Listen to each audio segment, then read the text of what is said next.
So this is Senate Appropriations, and we are taking a little detour from our budget testimony, and we have members from the Vermont Fairs Association here with us again this year. See quite a group. I don't know who's going to speak on your behalf, but please, you want to sit down or you want to? You want to be ready to leave? Yeah. I don't blame you. I have that feeling myself. So if you want to introduce the guests, and thank you again for celebrating Vermont's sweet tradition here. Glad to have you. That's basically the reason I'm here, is just to introduce the people from the fairs. My name is Robert Allen, Bob Allen, and I'm one of the past presidents of Vermont Fair Association, still on the board. So I have we have the Vermont State Fair, a couple of representatives, Tunbridge and Caledonia County. So I think maybe some of you know them very well, not sure, but I will. Chris, you want to start? Sure. Caledonia County. I'll be very brief, I promise. So again, Chris Vance with Caledonia County Fair. I'm a little redundant to a few of you, so I apologize in advance, but Particularly me. for you, yes. Again, we're really here to thank, and obviously for the support we get on grants and stipends, which, help us do what we do. As I've shared with a few other folks earlier today, we've spent the last 5 years just redoing all the dairy barns. And to be honest, it was something that maybe a few years ago you wondered whether there would be a need for it. I can tell you that, we've really seen a, resurgence in people participating in it.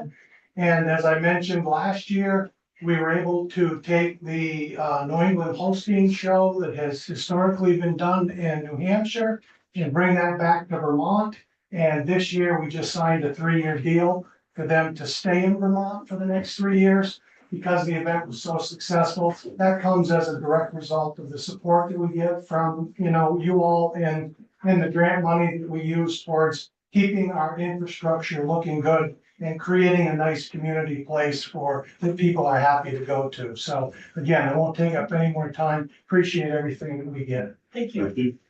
Anyone else want to use this opportunity? I'm Nancy Howe. I'm here from the Tunbridge Fair. And during the past 2 years, we've used our grant money to upgrade our electricity. We were told for a long time that there wasn't enough electricity in our area. The problem was, after an extensive audit, we found out it just wasn't in the right areas. So we've peaked up the south end of the grounds. We're waiting for a big transformer financing. North end of the grounds to have enough electrical power to accommodate the larger trailers, the larger buildings, and to get some efficiency. At the same time, we tie down with Efficiency Vermont, and we're able to replace all the smart lights, both inside and outside. And we're already seeing some results on that. Stipend is wonderful because it helps us give our ribbons and premiums and how to keep those in sync with what others are doing. So again, we appreciate the assistance we get from. Thank you. And I'm Christy Davis, and I'm from the Vermont State Fair at Rutland. And thank you so much for the grants and the stipends. They help us so much. We were able to replace the roof on our Vermont building.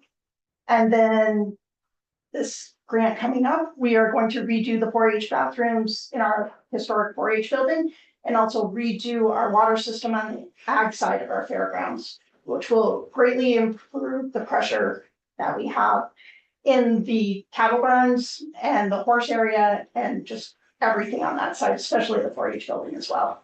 So thank you so much. It's amazing what we can do with the money.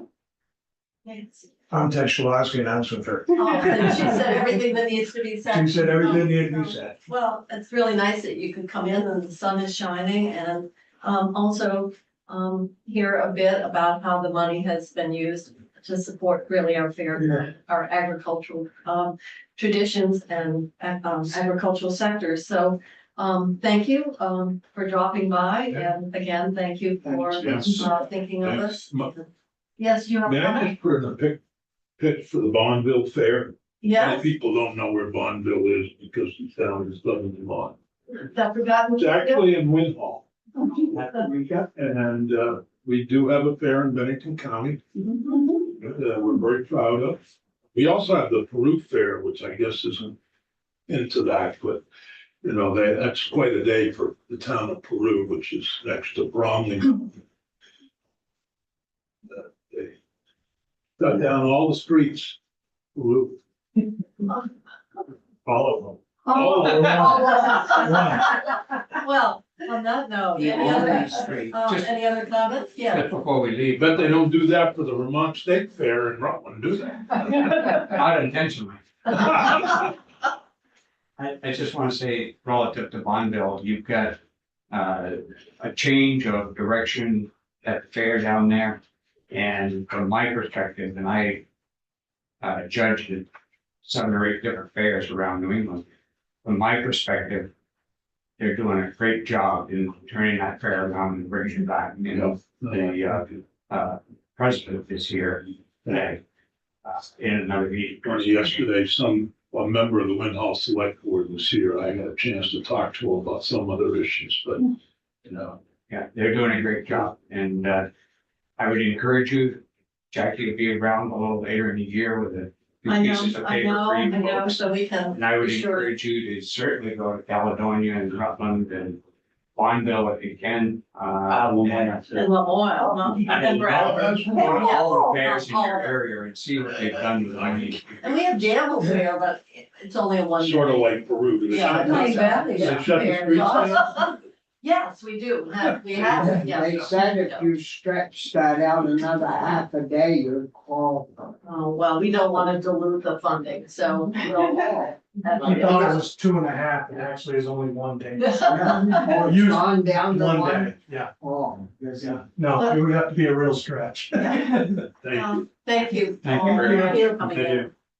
Now we'll go talk about a contrast here. Department of Corrections. And we are obviously running a bit behind. Like a day at the fair every day. Yeah, look at your opening anchor in the stones. All right. Well, at least I got you guys warmed up for it. Yeah. And you probably have more slides than you have time, but We have a lot of slide, yeah, so we can cut right to the ups and downs. sure. That first presentation we had was kind of to set the stage about our system, with some data, but it's nothing new, you folks, so. But feel free to interject if you want to. No, it's actually, it's good to have some of the data relative to, Hi there. hi. That reads a fair amount. I don't know why, it's not anything for me. I'm sure Boston, Mass is calling for something very important. They want to hear about the fairs. Yeah. Yeah, well, it's actually, they are, incredible in terms of the volunteer support that they have to, that people give and the days of time, so it's, I think, fun. and they're fun. I'm amazed by the scale. they put on. They're Yeah, big. the only thing is they're hard on your waistline because. Brian, Usually, Right. yeah, But that, the maple sugar bill they use. oh, I know, or the maple creamies. Oh my gosh, but let's go back to Department of Corrections and. some to catch up with that. Yeah, we'll try. yeah, it'll be hard. It would be hard. We'll orient you maybe to this deck. Yeah, because this has the ups and downs on the line, Oh. might be easier to follow. The other deck that you have in front of you is really just kind of our substantive work, top lines on the system. Happy to answer questions. I don't know if we got it. I don't think I don't we think did. we got I think it. we got this. Well, then it should be a short presentation. Yeah.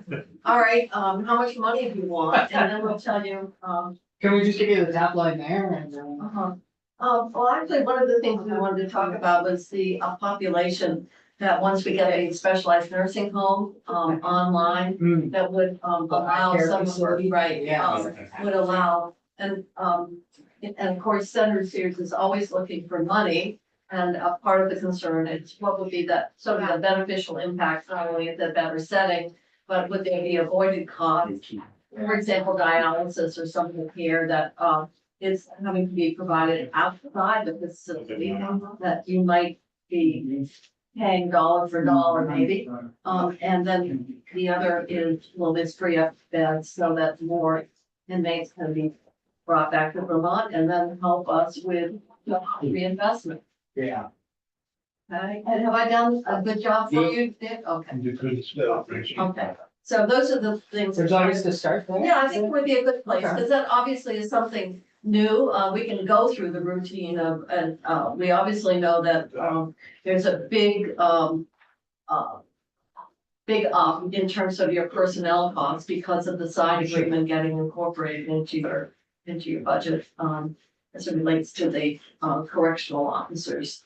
So, but why don't we start with because it's a new initiative, Right. something long overdue, Yeah. for some of us, and how you see that rolling out. Yeah, so then none of that's gonna be reflected in here, so I'll just voice track that part. So the eye care facility, I think we agree with you, long time coming, we're very happy to hear that that's coming online soon, and I think that that'll be a game changer, certainly for that population.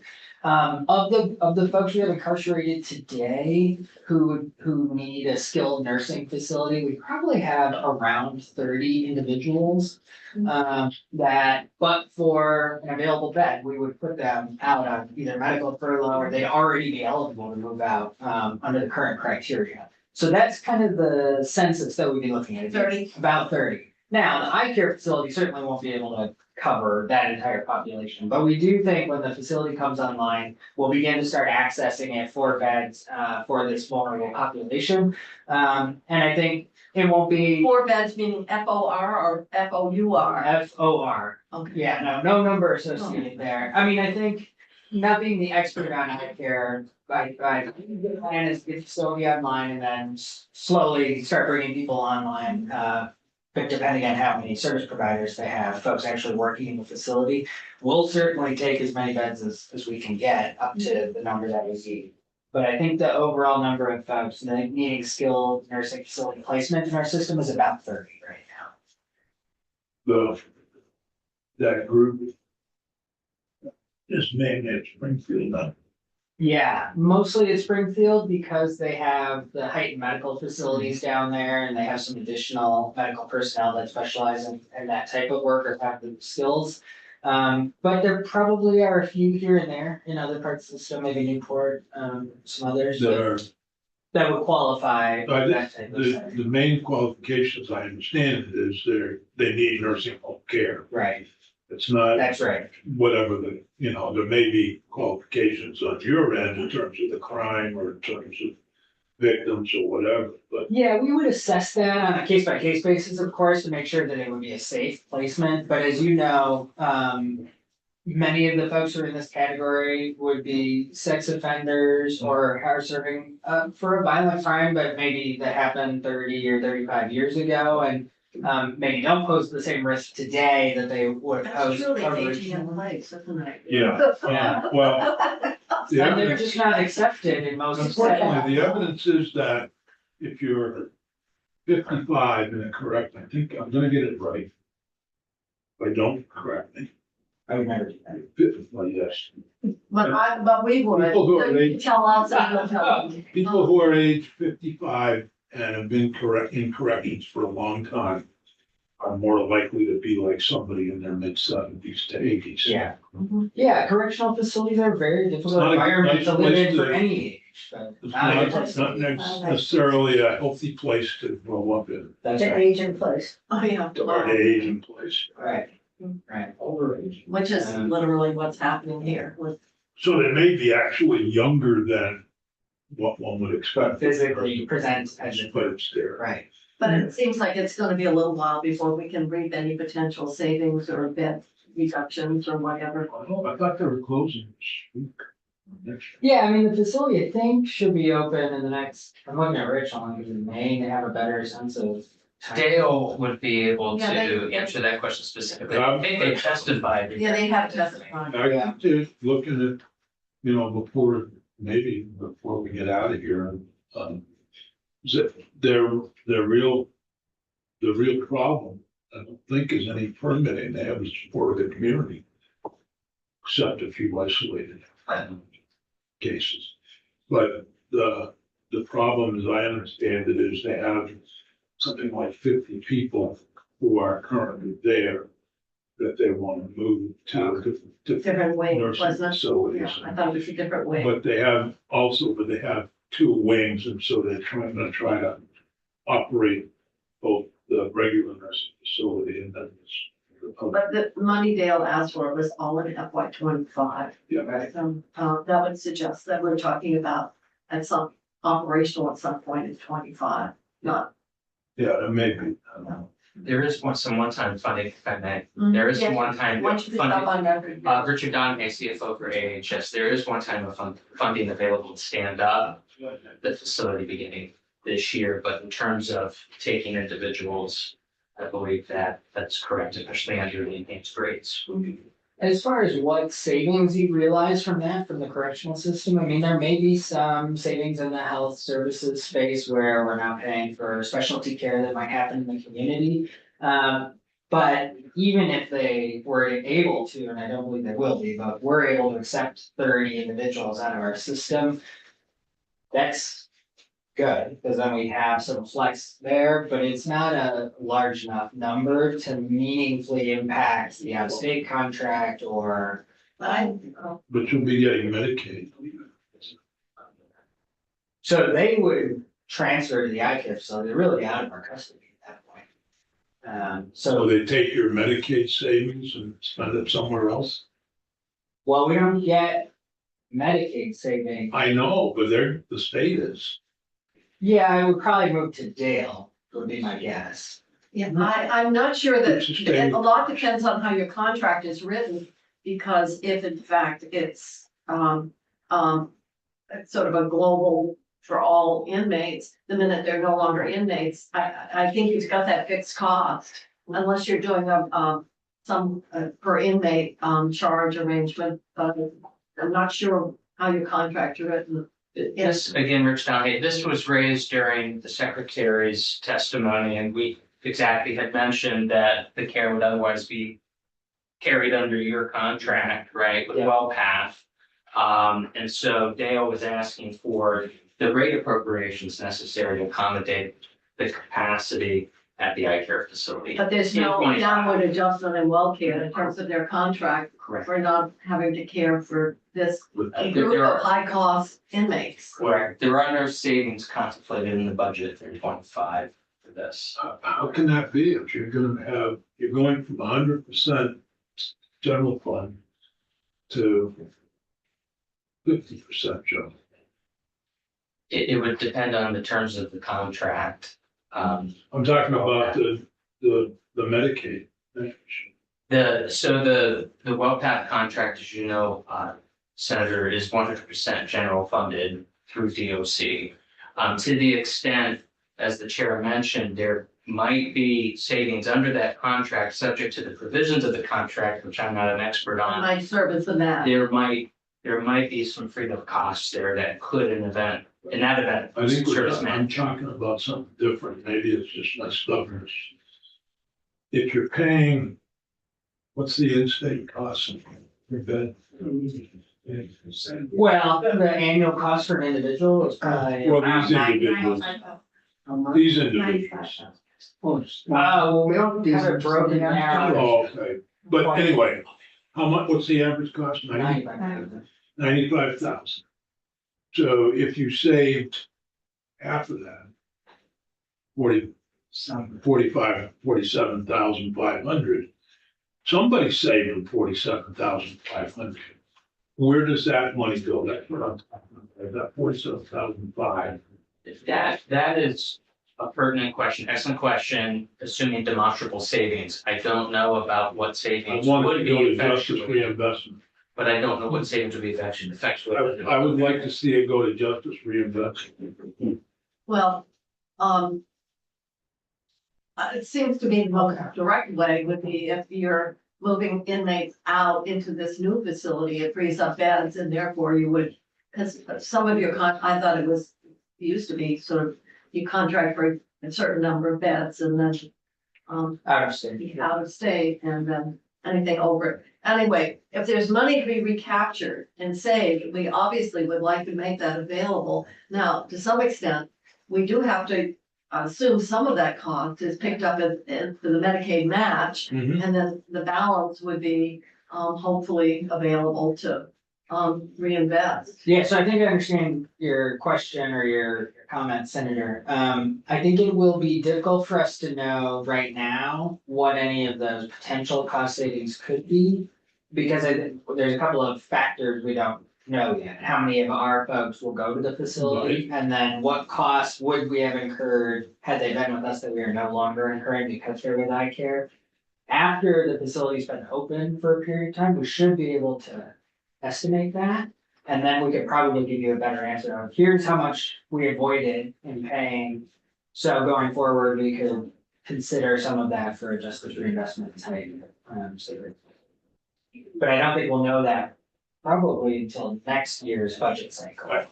I just wanna Put a fence around see it. something, Yeah. fence around any savings that come from this change. Understood. And I don't know what the dollar, I mean, you could even say that if there's 20 people down there and 20 people come back from Mississippi, say that. Those are very easy calculations for us to Yeah, make. So because you've that's how we increased the calculate justice Yeah, reinvestment and line. that's the. That would be correct. automatic, but in Calculating savings off of health. how much we savings off spent the on health is hard to specialty care. determine, but savings off the Medicaid match versus the general fund match. is what- Yeah, but you're only getting 50% because you gotta save half of it to be the Right. match. So I'm gonna, Senator Perchlik, and I wanna move on because, we're really backed up. Just a quick question. Is there a savings if we move somebody from Mississippi to back? Well, Because So- there would be. this is why relying on the annual cost of incarcerating a person in Vermont is kind of an abstract number. It's not exactly, if we took one person out, we save $95,000. But generally, we figure we have X number of beds, the budget divided over that number of people is about $95,000. It's different in Mississippi because there we do pay a per diem for the individual, so we know, and it's something like 68,000, 65,000. 33 if you're not on MAP, if you're on MAP, it's 39,000. Oh, okay. So, You better ship them all away. Well, I think that's, that's a policy decision for folks more important than me to make, but. Really, under 60. so the clearest way of measuring this is the avoid out-of-state beds that you don't pay for. Because obviously, you can have, Right. you've got fixed costs in running a facility unless you can shut down Right. an entire wing or something. So, I think as we're looking, that's the best metric, maybe 50% of something clawed back, but yet to be defined. Might be a little elusive, Senator Sears, but we can look at it. So- And I may want to move on, but maybe it's for future time, or I can find out offline, but I wanted to get an update on the women's prison. And is that in this, but that's the No, capital. That's capital. And I just ask that we consider putting something into the budget. About, calculating. Calculating, We'll figure. going Yeah. to justice Yeah, reinvestment. sure. Yeah. You Realizing want to it put the might be a fence. 26 thing. Well, you're thinking Don't long want to term. forget about it. So let's run through this rather quickly, because I think the state's attorneys, association They'll be is kicking that. hovering out in the hall. Yeah. First up front. You're not. And, I know the big thing, of course, is incorporating. Yeah. The cost of the side agreements for your correctional officers is a big, we've been paying it in That was- form. Right, we did that through BAA, and that should go through the end of the side letter agreement. What's not contemplated in here is any new contract costs. Right, That's which not- is still being negotiated. Correct. So we want to go to page 6. 6 of 14, yeah. Right. and Before you it's- go there, could you, on page 4, sex offender treatment contract reduction. Yes, we will get there.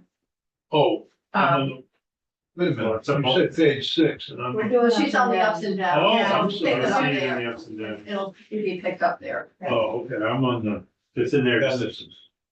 It's this document. Appendicitis. I'm sorry. Okay, go ahead. Okay, Page 6, which is the ups and downs, Well, starting with I want- corrections Page administration. 6 here. Page 6 here. Keep going. Thank you. Great. The first several lines are annualization of salary and benefits. And The and we first, won't go through this line by Yeah, line, as you no. know. The House probably will, but we're not. I mean, if anybody wants to find out, you know, what's behind your 10,465, they can do it Yeah. offline. sure, We'll rely on Senator Sears.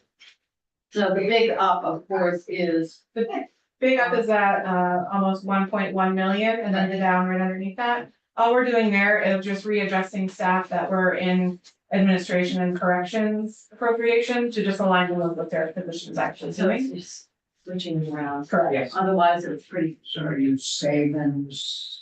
No savings, it's net neutral to our budget. It's It's just just a matter putting it in of the correct. okay, so now the parole board.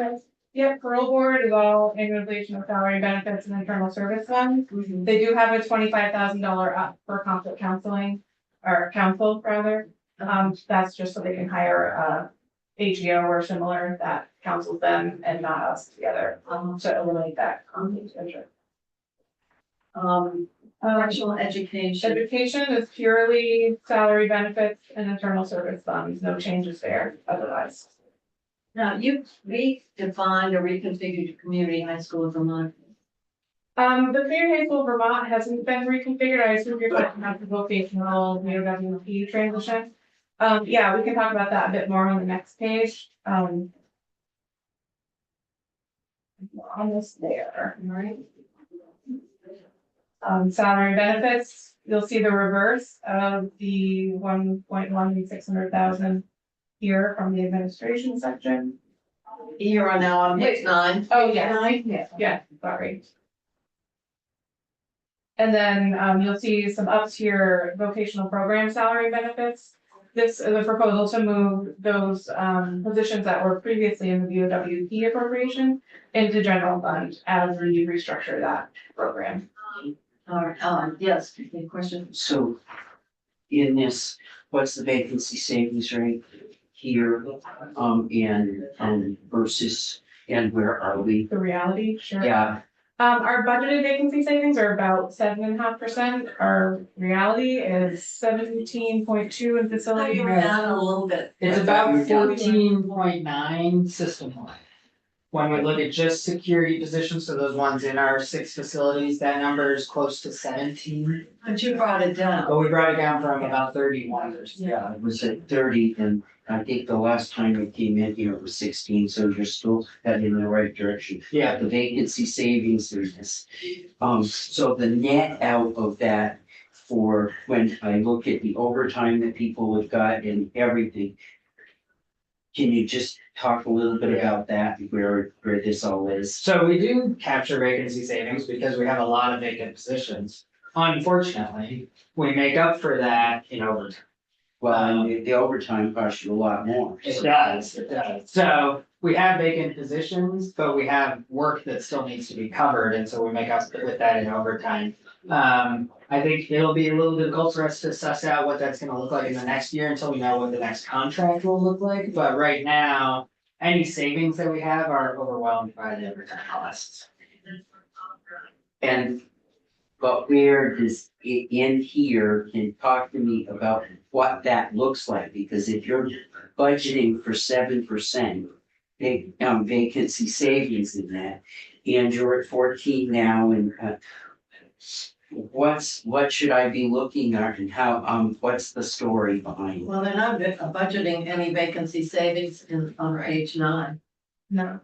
So it's not as though they're artificially, I guess what the important thing is, if you can find people to fill these positions, you have funding Absolutely. to hire them.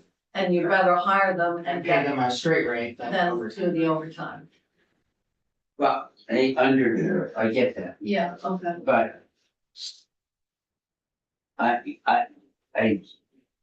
if we get to the 7 and percent in this, am I gonna have a budget adjustment? I think that's countdown to Nirvana. Well, no, like you're making calculations within this. Well, we contemplate a 7.5% vacancy rate, so if we got to 7.5% fully staffed, theoretically, it should be evened out. Okay, Because they would be paying an overtime rate versus paying somebody else, I'm sorry, they'd be paying a straight rate versus paying somebody else overtime to cover. And so if we were at 7%, the budget should be balanced, if you will. If we recruit better than that, that'd be the day. We get 5%, then we would start to have, Net it out for overtime and then. I'm shocked you've got it down as quickly as you have. thank you. Well, it must be those ads on TV. Senator Sears, if you look, this is the sheet that has your sex offender treatment down of 737. I think that's Yeah. probably what you were looking at, I was, and I'm curious what that is. where we're eliminating contracts. We are, yeah, so this is a We're proposal. using in-house staff. Well, that would be the proposal. So this is an area where we have a statutory obligation to provide sex offender treatment. And historically, we have contracted that out, but for the last several years, we've not had enough contractors to do the work. And so right now, there's only 3 contractors statewide. So there's no coverage in Bennington, and there's no coverage in the Northeast Kingdom. And there's geographic disparity in how we cover the other places. So what we've had to do is stretch those few contractors that are willing to do this work. And they're providing Zoom sex offender treatment, and all sorts of other modalities to try to cover folks.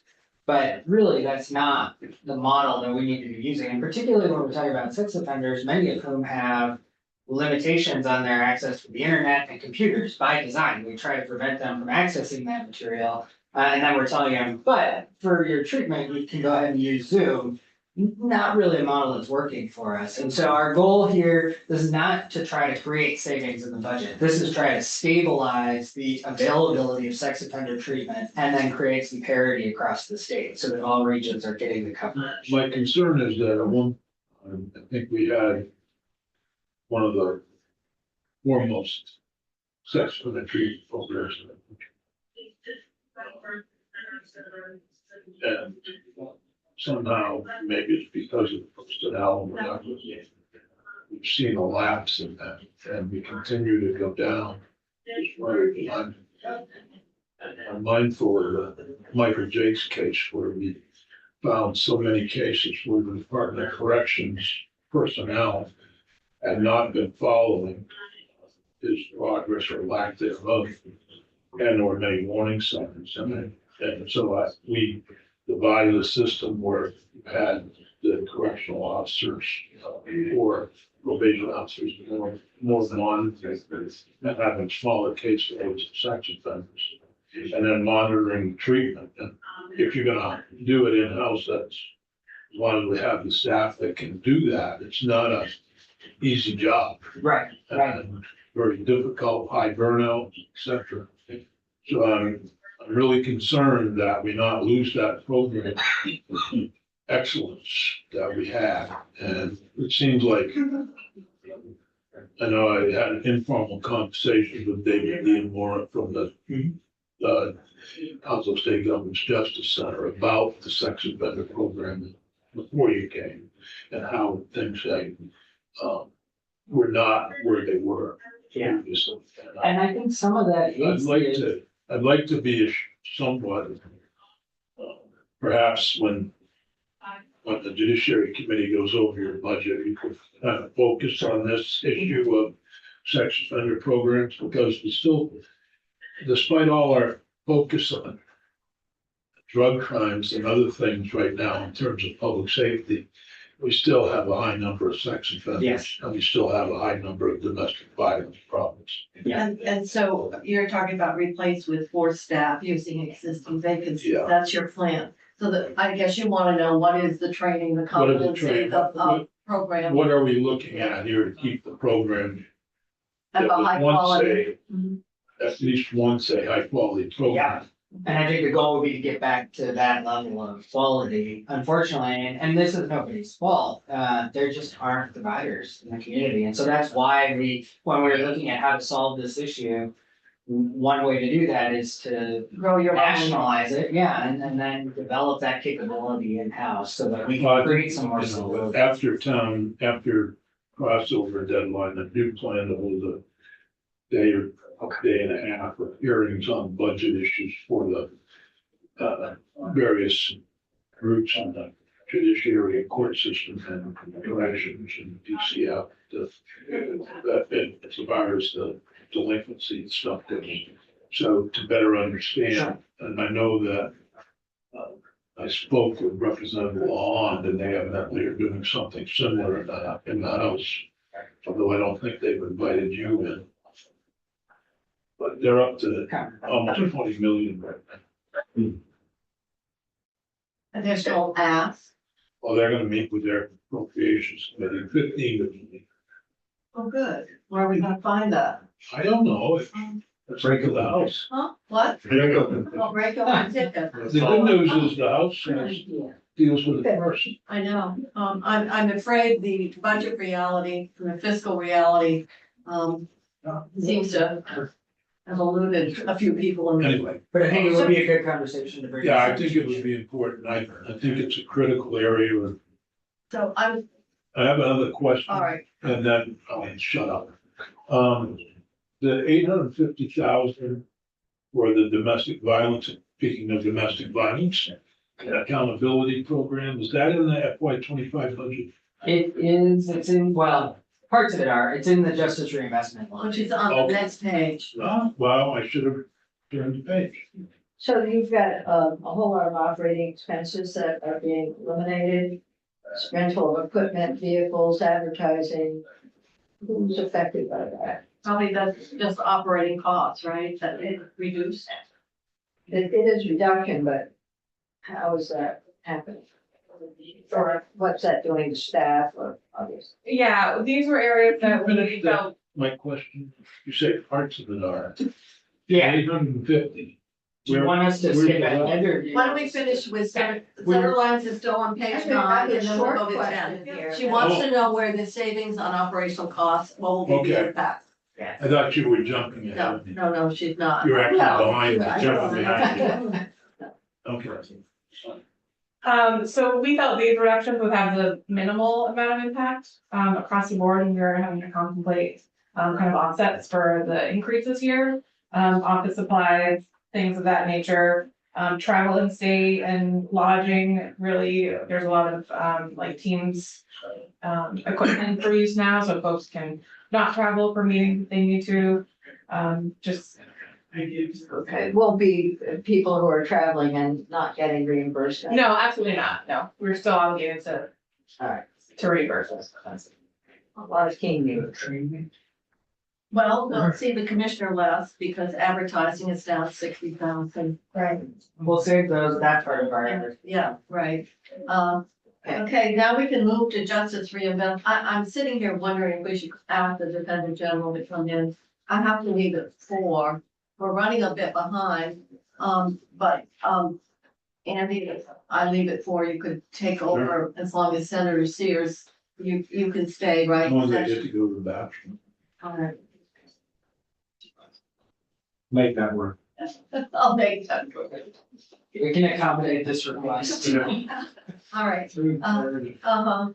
Let's move on to justice reinvestment Sure. before Senator Sears gives out here. To answer your question at 850 for the network, yes, I believe 500 of that is base funding and 350 was from that 899,000. Oh, yes. That we moved as base funding for justice reinvestment. So it is in here, it's just not spelled out in the. What group were we on that made that decision, Commissioner? The 899 we've decided here. Coordinated Justice Reform. Coordinated Justice Advisory Council. Reform Council, thank you. Yes. I should be reminded of what I did there. It's hard to just remember the name of council, so I can understand why, and that body. Well, that might have Yeah. been the day that I didn't even have the heart to build a stake for the 20 minutes I spent at the committee meeting. Yeah, I wish I were paid that a minute. That was it. So that council will again make recommendations to inform how that And justice that reinvestment comes in line item is spent. May, right? Yeah, that's the goal, though. It's gonna be After the kind of budget. tight. I mean, I think what we found is the way, this is, maybe we'll blame it on the house or somebody, but the way the council was set up is a little wonky, and we're still working through the mechanics of that, but we hope to get it kind of If we fixed, so. wanna change that. So we have a little more Bring that up. time to make recommendations for the future that get incorporated For in the the- budget process. Yeah, it'd be better to have the budget in the budget than wondering where it went. And I think this was our first year, and it was just. I'm happy to listen to any proposals that change that. Okay. Process, as it was a little bit. But I do remember the 899 figure that we Yeah. agreed upon, so, is that all part then of? Yeah, the base for the domestic violence program. And then, But it's all included here in this overall appropriations. Yes. Okay. The On the eight- investment. And then next is out-of-state bed, Next, last state beds, no changes there. and that would fund how many out-of-state beds? Ooh, about, I'd like to get back to you with the actual figure, but it's about 130 to 135, and that depends on if you're on MAT or not. Sure. Okay. Recreation, that's, All salary benefits. that's all. special funds, yes. What's the source of the special funds? The Canteen. inmate rec fund, yeah. All right, And lastly, the OWP, there's significant reductions here as we propose to move them up to general fund, for the re-envisioning of the vocational program. All that will be remaining here is the plate shop and graphic designs and the 2 staff, that manual shop. comments or questions on that one? So, what is that? With this new reimagining, what does it do for the, sort of the educational component that some of us are familiar with? Is it moving it all to a vocational focus? I mean, certain basic skills you need, whether, whether you're vocational or not. So could you just tell us what it is you're doing and why you think it will be better? So this will not have major changes on the educational side of the risk intervention services, but the community high school still exists and is running well. We also have education to get people up to basic standards that might then equip them to go through the community high school. And then we partnered with community colleges of Vermont to provide technical or community college level education. That is tethered to the new vocational training model that we use. And so they should interact nicely together and fill gaps that an individual needs to help them gain skills, gain education, so that when they're ready to be released, we connect them with higher paying jobs or high Well, demand it jobs. should be all part of your, efforts to reduce recidivism, because having a Exactly. job and a roof over your head is Yeah. kind of key. Exactly. But the financial changes here don't impact the education side. All right, Senator Steves, anything else other than you're gonna have, a day where we're, Gonna have a day with particular focus on a couple of things. Yes. But more or less better understanding of the budget. obviously, decisions that are made, But now that, influence you, because you still have a lot of detainees, according to Senator Sears, that are. 400 450-ish on a daily basis 450 people are, of 1,300. Boy, that's a big percentage, isn't it? yeah, it's gone up Mhm. tremendously. Since COVID, I think we were down in the 200s with COVID, right? Yeah, I mean, our sentence numbers stayed basically the same, which is good, but our detainee number is creeping up. So there's an interesting public safety issue here. If nobody's getting arrested and held, and it's all catch and release, how do we get an additional 250 people on detention? Right. And what's the answer? Must What is be. the That's the question, I mean, There's not so much release. use anecdotal information. This guy came in and it was his 45th violation. Therefore, the whole system is in need of being addressed. Well, we do hear it called a catch and release. Well, I know, but as long as you keep talking, not you, but as long as media and we, in some ways, and the administration focus on catch and release, still doesn't explain how another additional 250 people are locked up. Well, sometimes perception becomes the reality. That's unfortunate. I think there's a part of that there. Yeah. On the other hand, there may be legitimate times, but it's much, you gotta be a little bit more strategic. Yeah, we expected some increase after post-COVID because cases were coming before courts.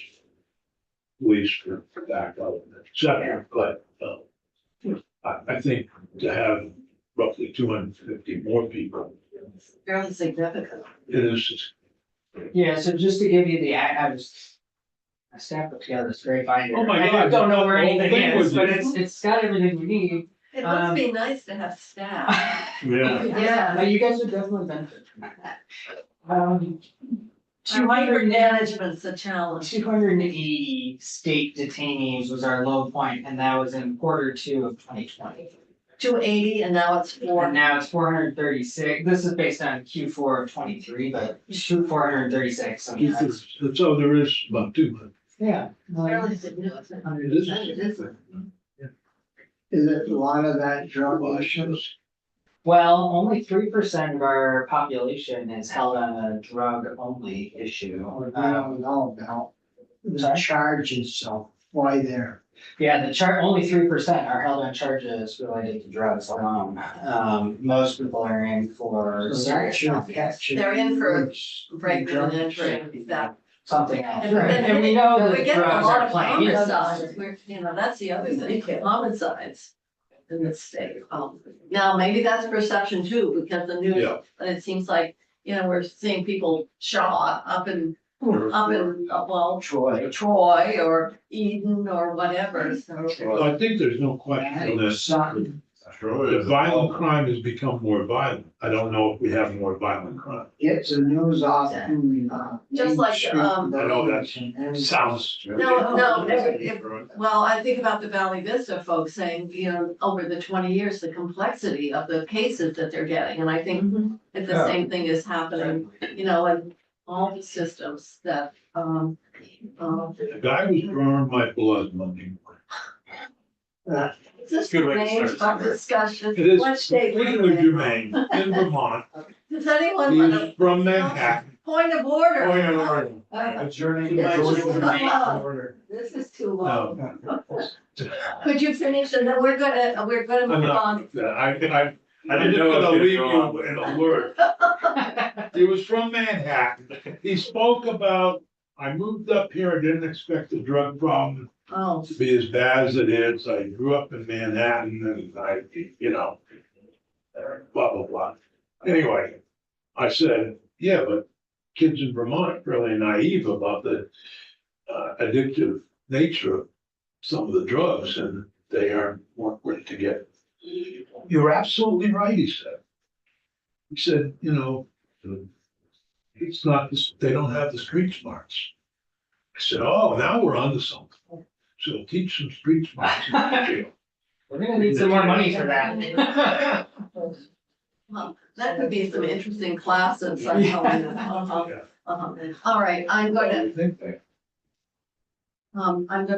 thank the department for coming today. Sorry, we got, delayed. And obviously judiciary will be spending some more time on it. But at least it's nice to know the money and justice reinvestment has, remained there. So now we have, I thought I saw John Campbell hovering in the outside. I'm sure he's anxious to come in. So, unless there are further questions, we will move on to the state's attorneys and sheriffs. And were we able to? Can't believe still looking for his office.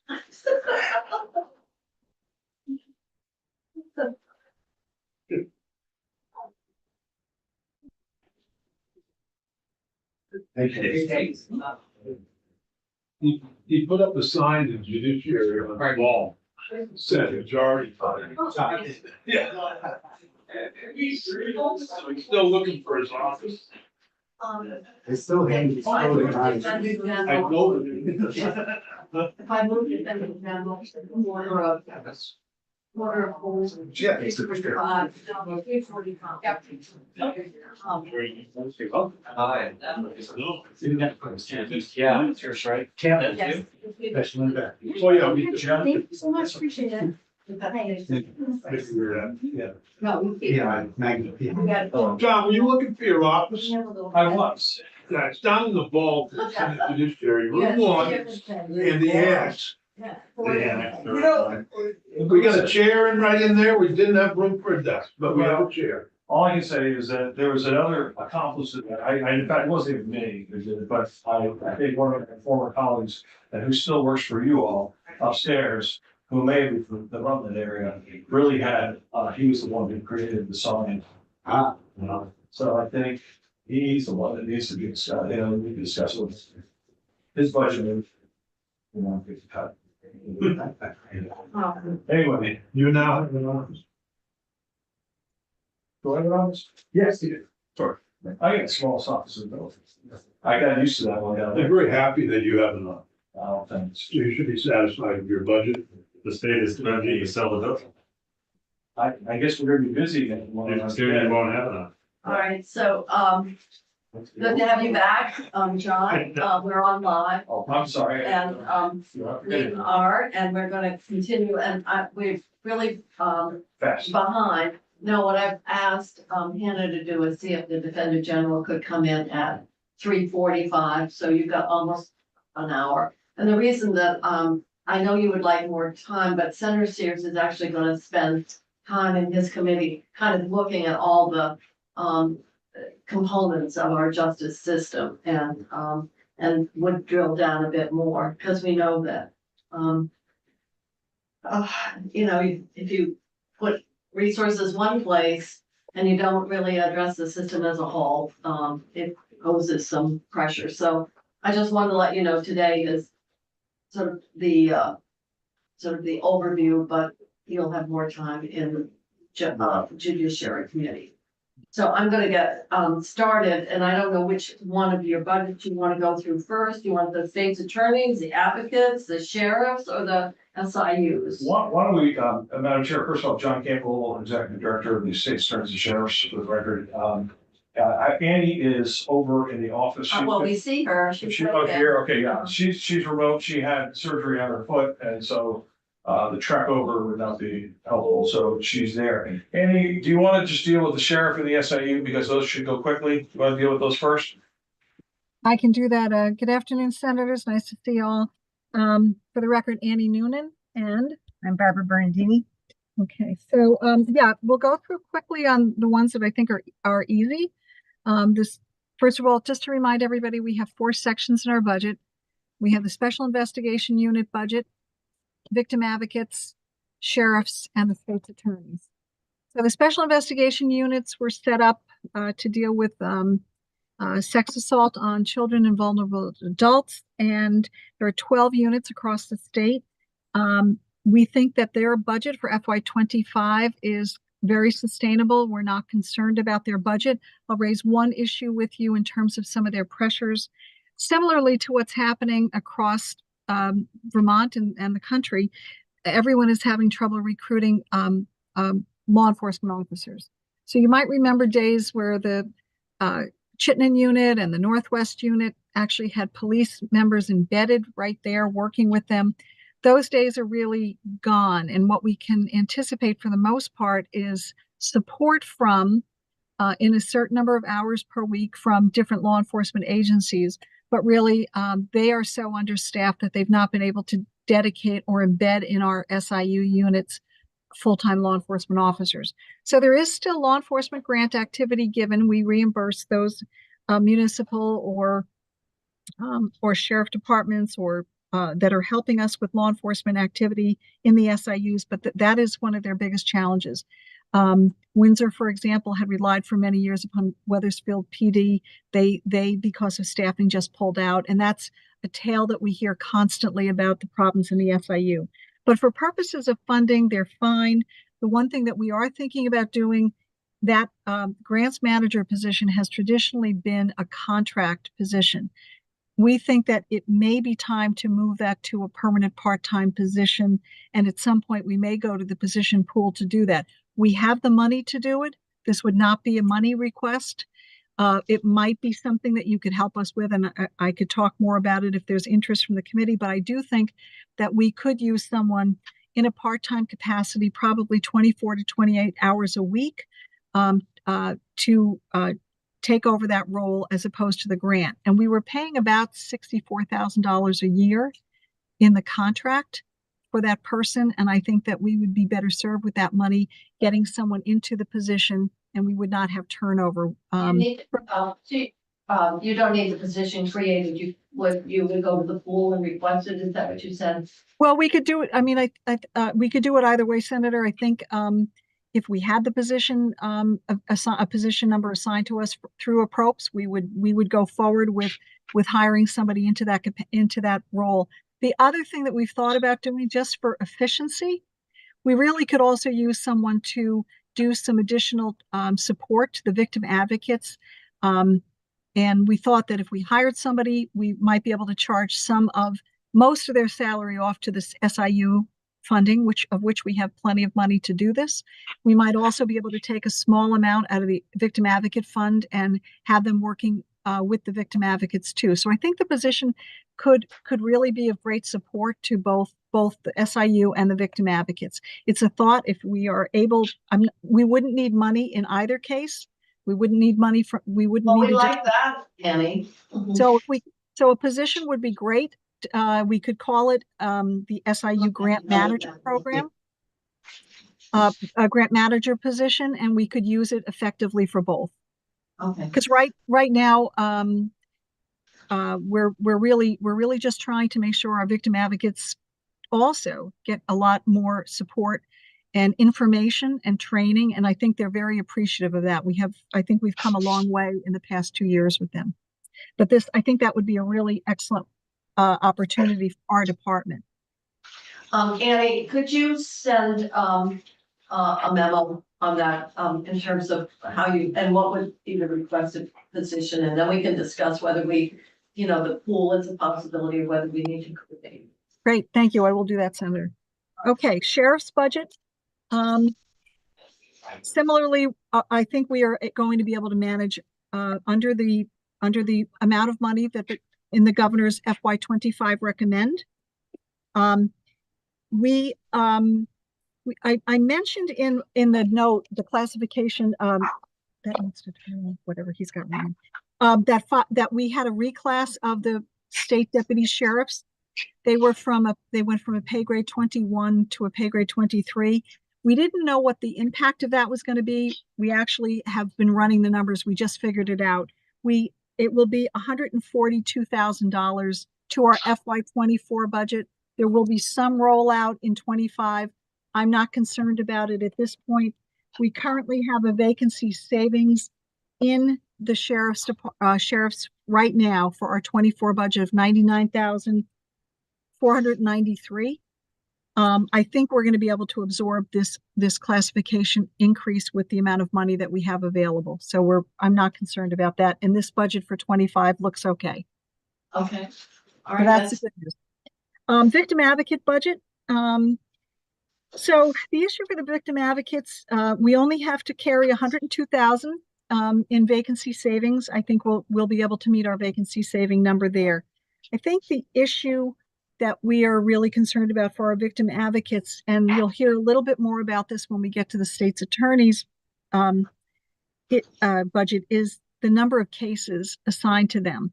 So we are estimating through pretty good numbers with the court that our victim advocates are on average handling 640 victim cases. And so that's a very high number.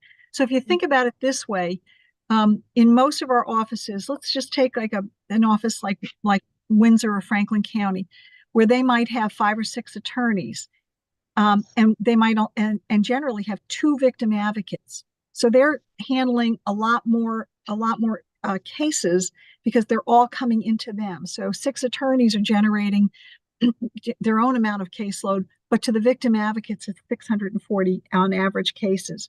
So we will be talking to you about the need for additional victim advocate staff. Right now, we have 28 individuals, victim advocates. A few of them are part-time or job sharing. The good news is we still have a relatively stable workforce. We have lost a few victim advocates in the past few years, but we also have some incredibly tenured victim advocates who I think are stepping up to do more for mentoring and training on the new victim advocate role for a new victim advocate in what the role involves. So we're pretty happy about our senior people taking on more responsibility to support and mentor, but their caseloads are really high. So the issue for that would be if all things remained equal, we can live with this budget as it's proposed, but we would really like the legislature to consider giving us more victim advocates to support the victims and the victims' families. Okay, and then on to the state's attorney's budget. Annie, before you go, if I could just do a little bit of intro, Madam Chair, maybe. I think the biggest, obviously the problem that the biggest, not the biggest concern, but our biggest impact is with the state's attorneys. And Madam Chair, you had mentioned it earlier. It's whenever you deal with one part of the system, you have to deal with the entire system, the whole entire criminal justice system. And I mentioned this in the House, the fact that, over the past decade or so, the criminal justice system has not been the priority for the legislature or the governors or whoever was there. When we were here, we were always kind of afloat. You all did, you and prior legislators were very aware of the needs, but they were all acute needs that we were trying to fill holes just to stay basic. But things have changed so drastically in the system because they've gotten far more complex. Obviously it's more statutory requirements being placed on the people who deal with folks in the criminal justice system. And the problems that I believe the not only the victims face, but also the people who perpetrate crimes, they have their own issues, whether it's mental health issues or whether it's drugs, and they're committing crimes to take care of the habits that they have. So that's all made it very complex because the resources aren't out there.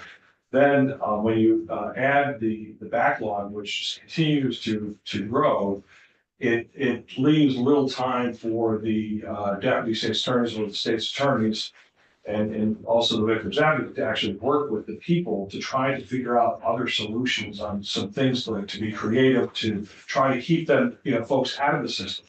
Because that's really what the goal is. The goal is not to, some people think that we're here just to put people in jail. And that is, I can tell you right now, the current statement the truth. What we're trying to do is keep people out of the system. And those people who do break the laws, who do commit serious felonies where people are hurt, violent, then those are the people that were jailed, I think is appropriate. And that's what is sought. But, currently, and Tim's going to go through the numbers in just a moment, but currently, I think our biggest problem is facing, there's two of it actually, the current day-to-day matters and then the backlog. I'll leave the backlog for a few minutes. And the current day-to-day caseload is what happens like when a case comes in. It's not just like, okay, here's a case, now you go ahead and prosecute the case. Tim, would you explain to the committee what it is for just a kind of random, you get in and what does the DSA do once it gets the case? Yeah, so Tim Leaders Dumont, the Department of State's Attorneys and Sheriffs, and worked as a Washington County Deputy State's Attorney prior to working at the central office. And we are on the clock 24/7 in terms of law enforcement contact. But when we get into the office, it's a constant game of juggling the cases coming in, reviewing cases that have come in overnight from law enforcement. The court calendar is set by the judiciary. So you go to all your court hearings over lunchtime. You're usually writing motions, talking with police officers, talking with victims and witnesses, preparing for the next thing. You look up, it's 4:30, and you're already getting ready for the next day, and it's never boring, ever, but it really is. I had about 500 cases assigned to me at any given time, and I was clearing quite a few each week. So over the course of 2 years, I handled about 12 to 1,300 cases. And you never feel like you're making progress, even though, as you could tell by those numbers alone, I was moving. We feel the cases. same way with our emails. Right.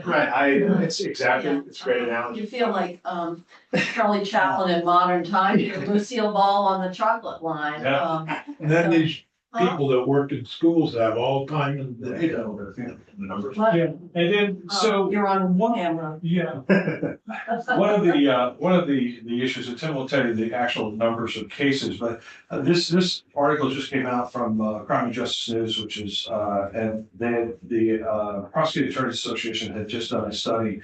And when I was looking at it, I kind of laughed because they said, they were talking about the backlog and telling about the increased number of cases that the attorneys have, and they're saying, yeah, now our state's attorneys and deputies, they have to handle like 175 cases. And I'm thinking 175 cases, tell me what the actual. Yeah, so across the system as. It's 362. That's correct, that's right. You've done your homework, Madam Chair. So. Well, I can read, right in Yes. front of me. No, that's really not. Yeah. And it's 26,000 pending cases that, even if we're hitting 100% clearance rate, we still have that as at any given time, 362 per attorney. And those, what's really interesting about Vermont is we become generalists.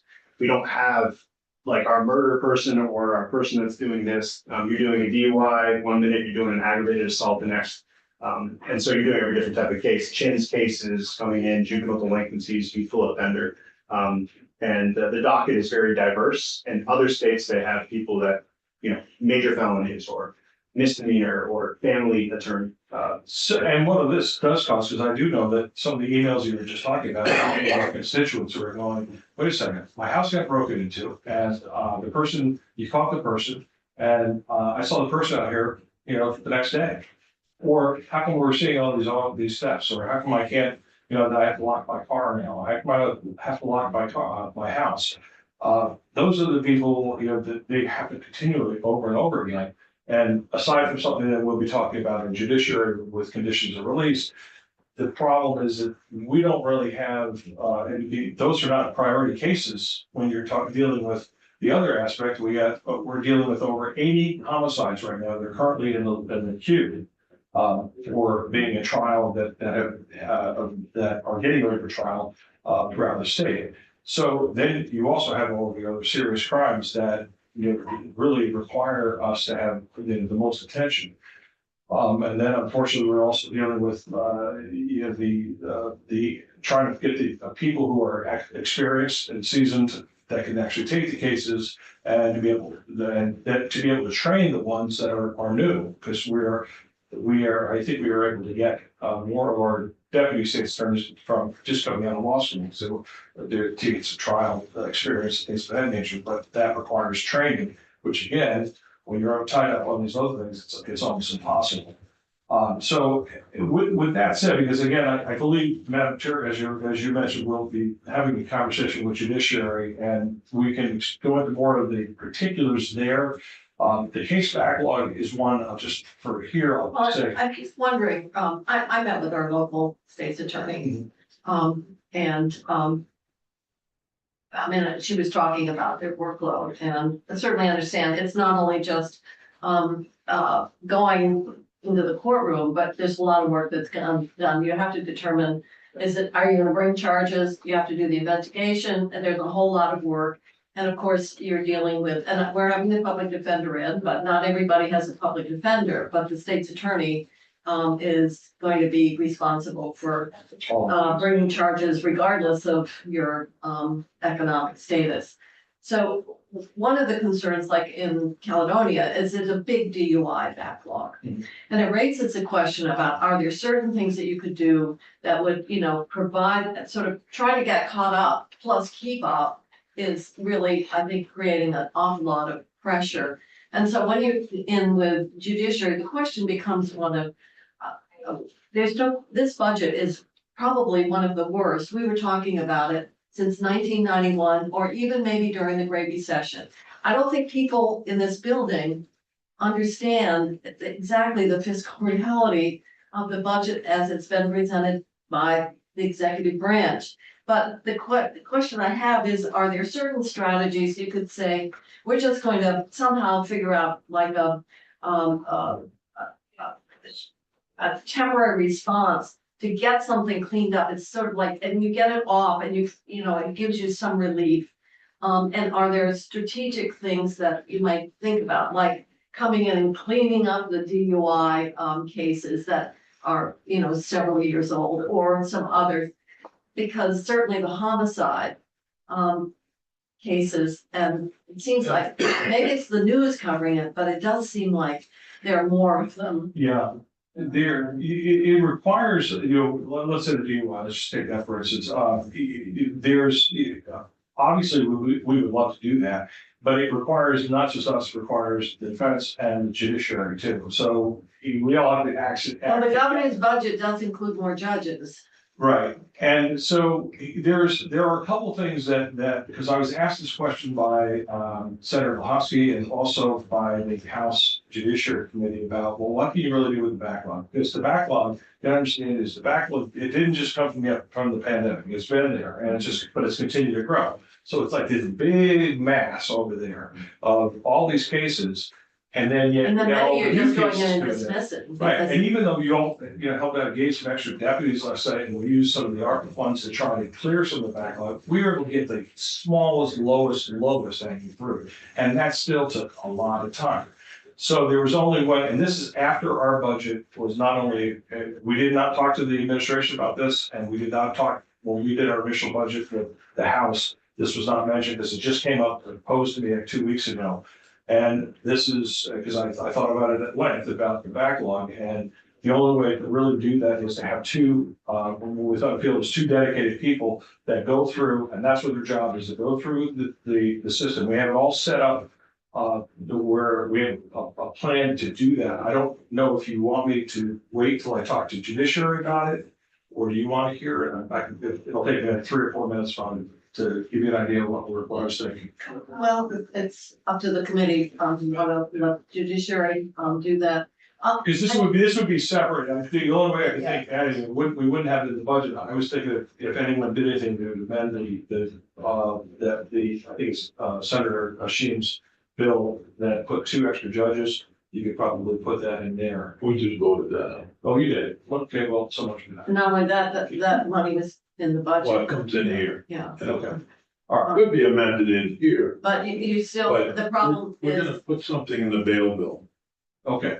but, Maybe then if I talk with senators. well, let me tell you, when we're doing the budget, we're gonna have to look at all these priorities as a package Yeah. when we do the 25, so, to move something out ahead, and then.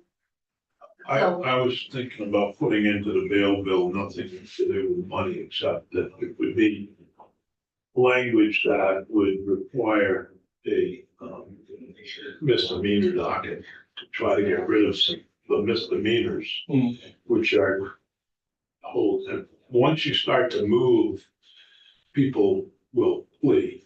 Oh, yeah, if we get that's how A the special docket for misdemeanors, which, you know, you can dismiss them, you can, some people may have been on conditions of release for 1.5 years and not done nothing wrong, you might as well dismiss the case. Well, in order to see how my theory would work, or the plan that I had, we actually, and Terry Corsons was over there that day, we went and looked at the court docket.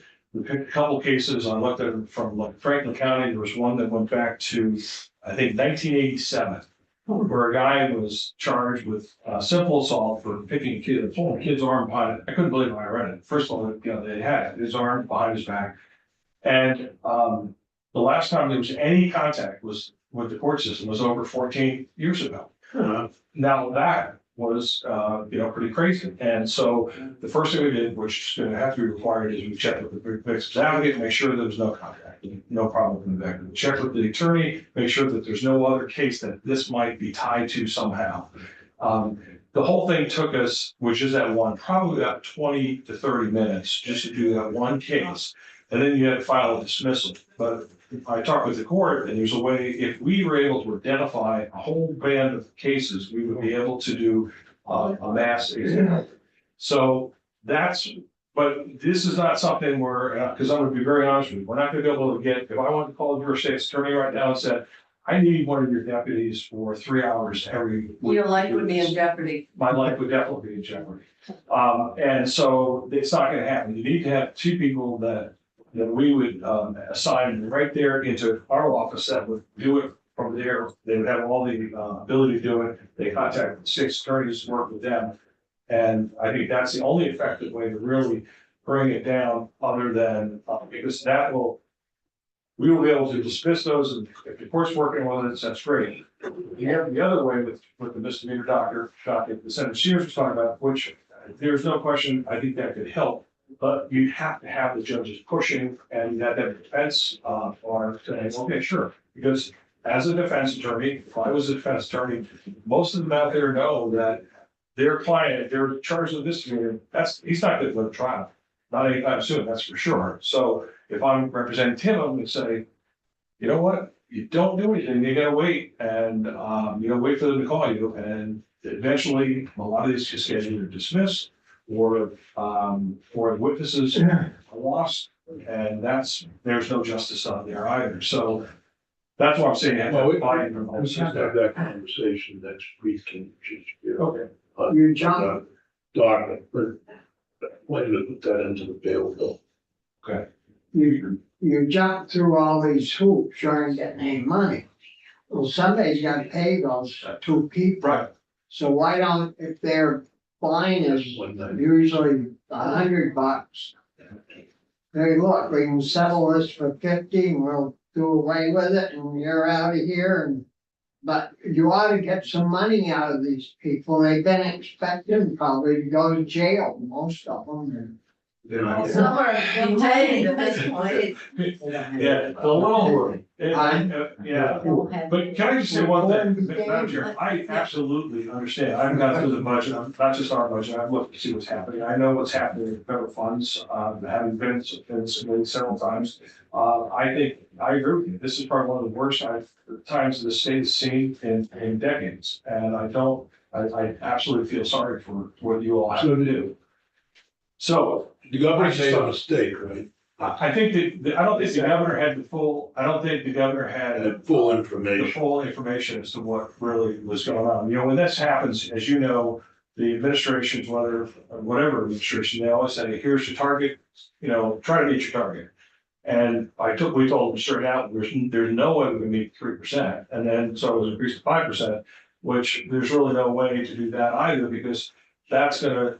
Well, you can do it, but the implications are going to be substantial. Right. And Andy will tell you that just real quickly, but it's just the fact that the timing is one where we didn't have a chance to really sit down and say, okay, we got this, we got that. I'm not sure it would have changed the outcome. I don't think it would have. Because the governor's budget was to get to a bottom line.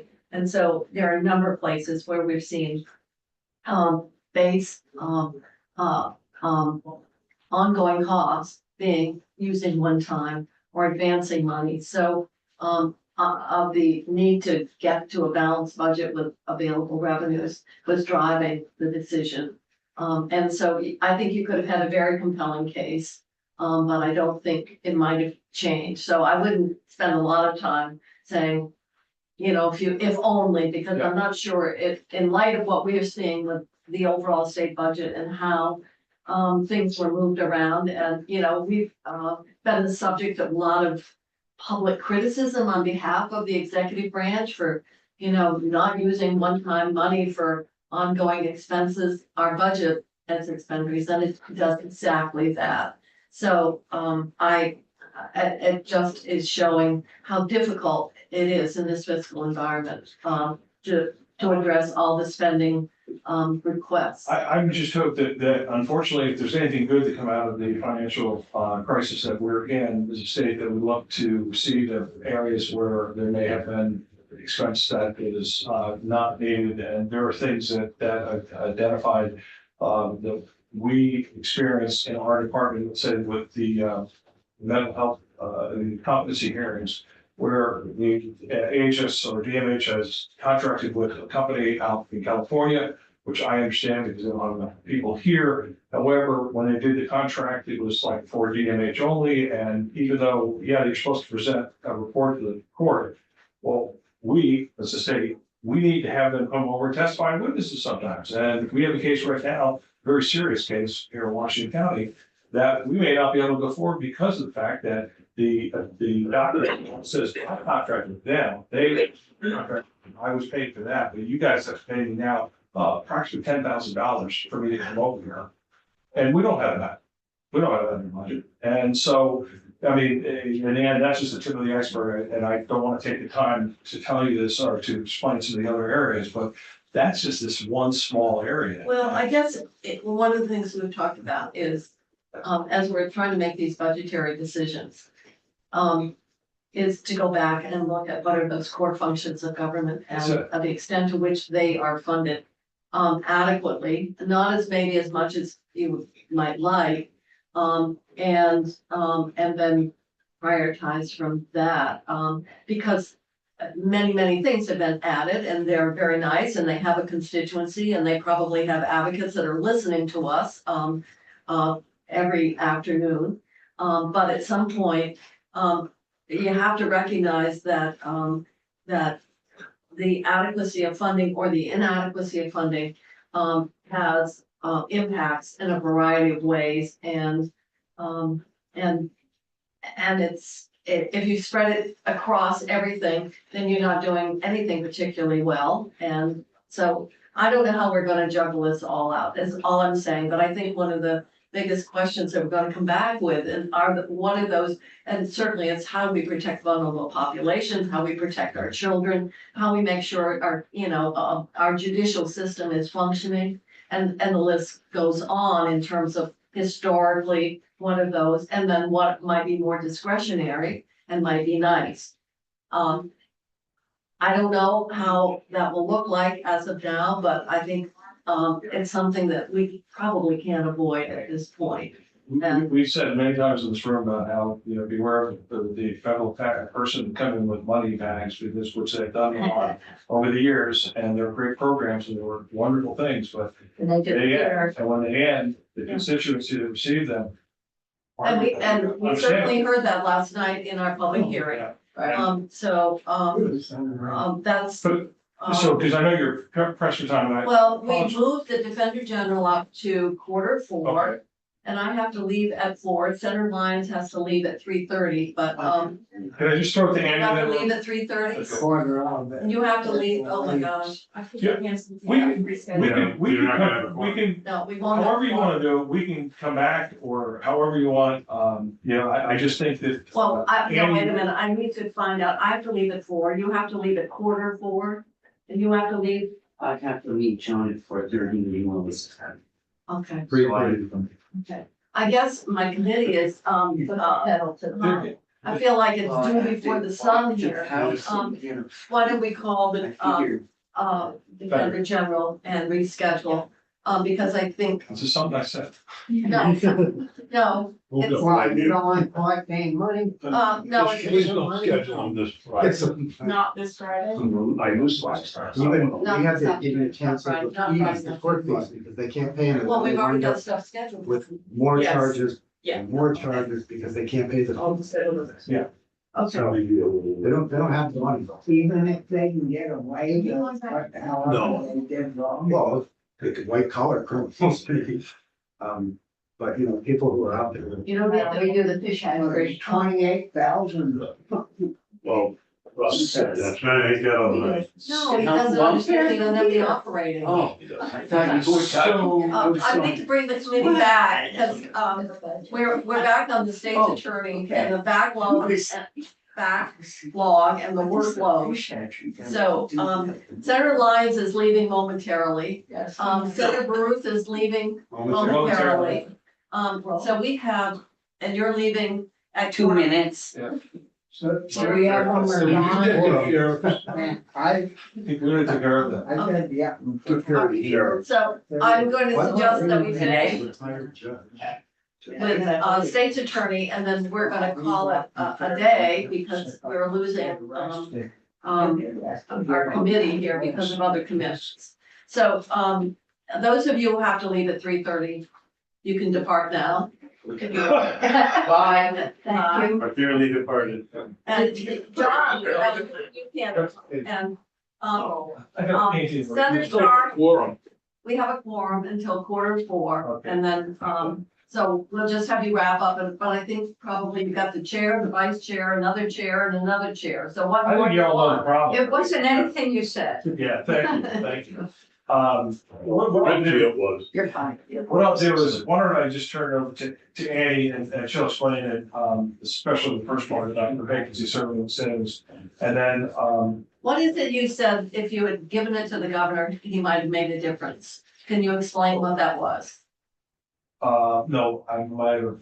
Well, I thought you said after the budget was developed, you Oh, realized. that was, I think I was talking about that, the case backlog. Yeah. Program, but also I just think that at the time when we were talking with finance, to go over the 5%, it's, you know, this is at the very beginning of the session, nobody knows what it is, they put numbers and take numbers. And I'm not here to blame anybody because I know how difficult it is, and I also know when you're looking at what the prognostications of what the fiscal health of the state looks like. To be specific as to what above the governor's recommend you are asking. Anyway, Yeah, I think that's, That's really what yeah. judiciary last night spelled it out pretty nicely. Added like 6 million, here's where this is. We're just like 30 or 40 million, but I think Annie can. Yeah, I understand. Annie, well, you want to go ahead and just do You know, it briefly, so I think you. if wishes were horses, beggars could ride, it's the old saying. Yeah. Go ahead. Okay, thank you. So above the governor recommend, to meet the governor recommend budget, we have to hold 900. Volume, please. Oh, I'm sorry. Can you hear me, Senator? Hold on. I think it's on our end. Oh, We'll turn it off. okay. It's better. Annie's possible, you all know that. All right, you wanna, She never raised her voice. okay, try again. Okay. In order to meet the governor recommend That's budget, better. thank you. We would have to hold $945,000 in vacancy savings. For us, that equates to 9 positions, essentially 8 or 9 positions. So obviously, given what you've heard John and Tim talk about. You're saying that this budget, to make it work, you have to have vacancy savings.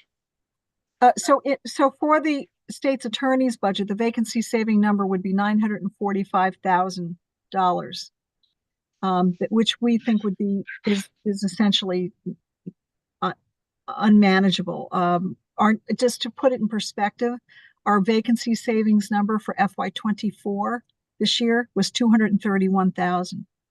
So for us to make a $945,000 vacancy savings number, we would basically have to leave positions vacant for the whole year, or actually reduce our positions, which of course, given the workload that we have, that would be just essentially unsustainable.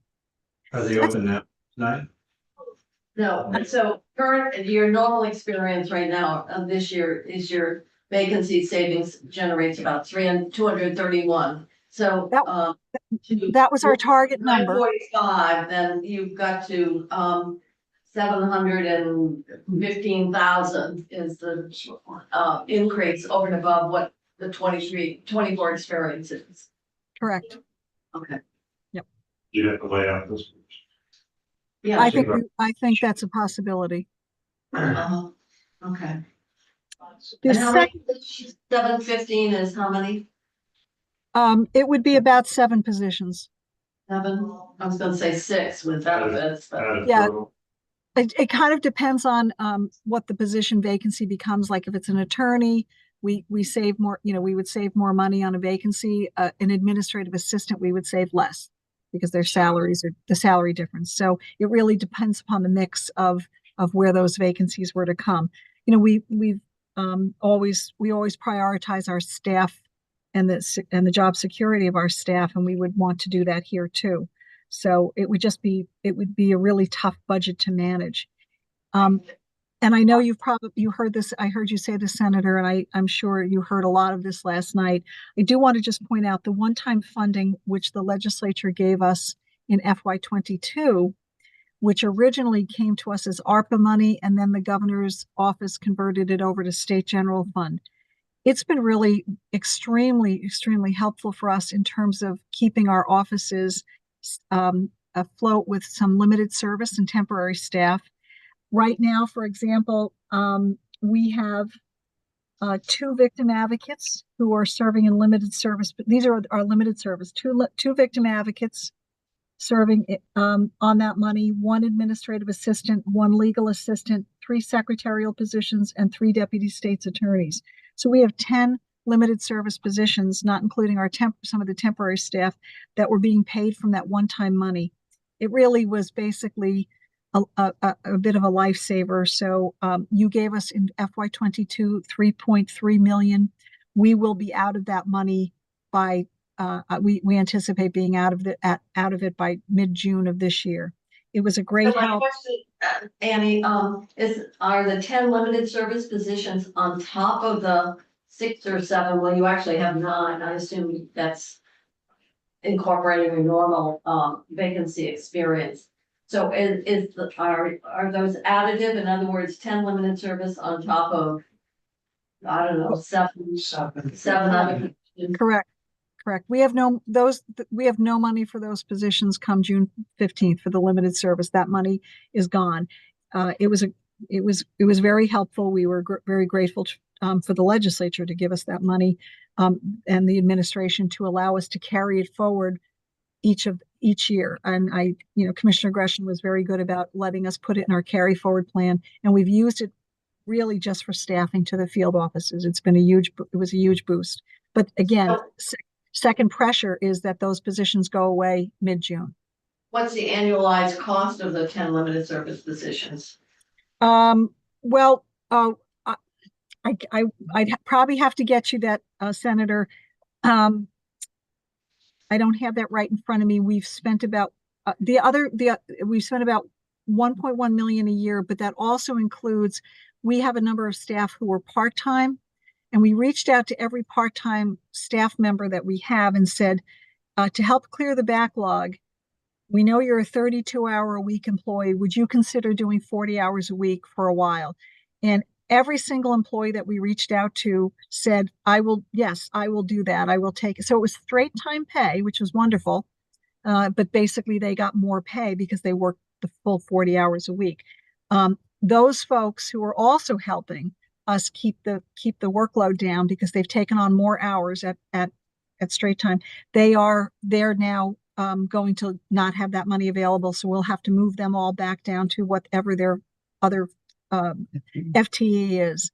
So it's this mix of assistance that we've been able to provide to each of the field offices through these limited service positions and through our own staff helping out, that has really been a big help. And I think Tim will talk a little bit about the numbers. It's important. So that's number 2 stressor. We also have, as John mentioned, we have increased costs in expert witnesses, and for some of our impaired driving cases where we've needed special types of toxicology work done, where we've had to send it to out-of-state labs because there's apparently nobody in Vermont who can do this. So we've had an interpretation services and transcription services because we are dealing with a lot more people who have English as a second language, or no English. And so we've been having, interpretation services and things like that for serious cases, and make sure that they are able to fully participate in their case. So, Annie, we have a question from Senator Starr. Yes. Wow. Those extra people, to fill in with, is that $1 million or a little over that? Per year, the extra the extra people plus our staff who take up extra hours, agree to extra hours, it's about 1.1 million a year that we use. So now we're up to 1.8. Or if it started with a 715. Oh, yes, right. Yes, yep, you're correct, Senator. So I think it's important to know just a little bit about our staffing. I mentioned to you that in our victim advocate roles, for the most part, most of our offices only have one. For victim advocates, some have one, most of them have two. Chittenden has 4 and Rutland has 3. So they're limited numbers. The same thing with our administrative support staff. 12 of our 14 offices have only 1 or 2 admin support. And they are managing all the work around the 26,000 cases that we're dealing with. So I think that, when we look at the help that this money has given us, it's been very important too. And I think in terms of pressures that we anticipate for 25, we have not finished the contract negotiations with VSEA. VSEA asked us to kind of hold off starting negotiations until they finished the executive branch. They did the executive branch and the judiciary and the defender general, and then they said to us, okay, can we now start? So we've only had 1 bargaining session so far for the state's attorney's staff, and we haven't even started for the deputy sheriffs. So obviously, we don't know what the impact of the collective bargaining agreement will be. I think probably you're probably more aware than most people of the executive branch settlements. So that will be another pressure on 25. So full funding of the Pay Act for us and for everybody, all the departments, is obviously pretty important. If we had to eat any, as they call eating the Pay Act or absorb any of the Pay Act, that would just be one more pressure that would require us to hold more positions vacant, because we wouldn't have the money if we don't get full Pay Act funding. It would be another pressure. Before we end, if I could ask one favor. Yes. I'm having a hard time understanding what it is you really want. And it would be helpful if, before you come to judiciary, if you had just a 1-pager. This is what we have for the governor's recommend. This is what we'd like above and beyond for the governor's recommend in these 4 or 5 categories: state attorney, victim advocates, administrative staff, etc., the things that you've mentioned. I flunked math in high school and I avoided it in college. But Then I got on appropriations. So now I need to understand what it is you really want. I think what they're saying is, at a minimum, they would like not to have their What, right, vacancy not to have a savings clock. over above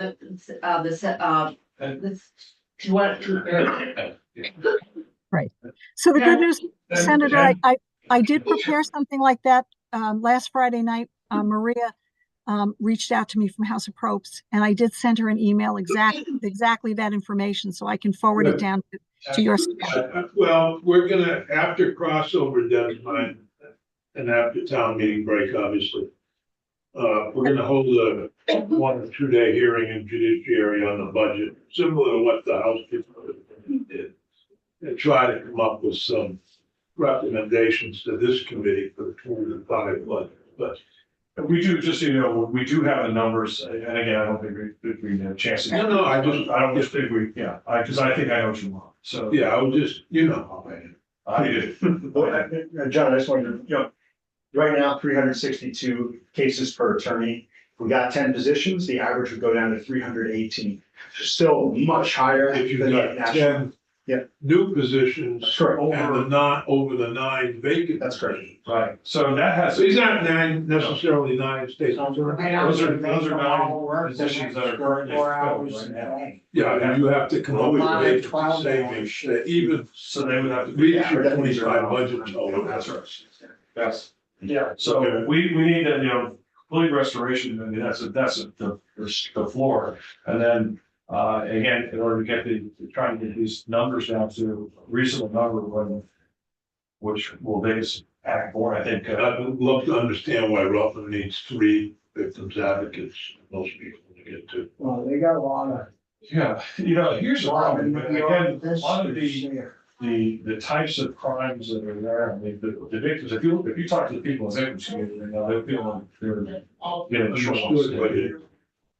But Rutland seems to have 3. How many cases, what's the case of Rutland? Chittenden, Rutland is no bigger than, Rutland County is no bigger than Washington County. So they get a Windsor case, County. Windsor County is bigger than that. So- Windsor County is large in land. Rutland, well, I'm talking about population though, because given that there's 3 senators from Washington County, 3 senators from Rutland County, 3 senators from, Windsor County.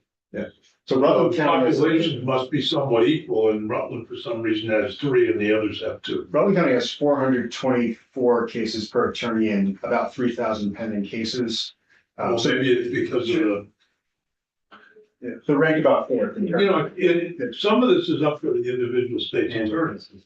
Yeah, they got a lot. Yeah, almost. Annie, Yeah, we're gonna- More than should be. Senator, one of the reasons may be that they've had a dedicated prosecutor for domestic violence that was paid for through the U.S. Department of Justice stop money. So that position has utilized the victim advocate, and that may be why they've had the extra victim advocate. They've had a stop prosecutor for many years. Okay. So, like Bennington, you guys have 2,100 cases. Chippen's got 43. Well, I understand, Chittenden is double Bennington. No, I know, but it's not, the other ones are creeping closer to Chittenden, is what I'm trying to say. There's only 1,000 different between them and Rutland. Yeah, per capita, it's an interesting. Well, there's a lot of, either there's a lot of crime in Rutland, or the state's attorney brings more cases. could be both. I'm gonna suggest Q4, Senator Starr has to leave to get, to an appointment. So we don't have a quorum at this point, and so I'm going to adjourn, the committee for today. I'll be And, on that list. and then we will, reschedule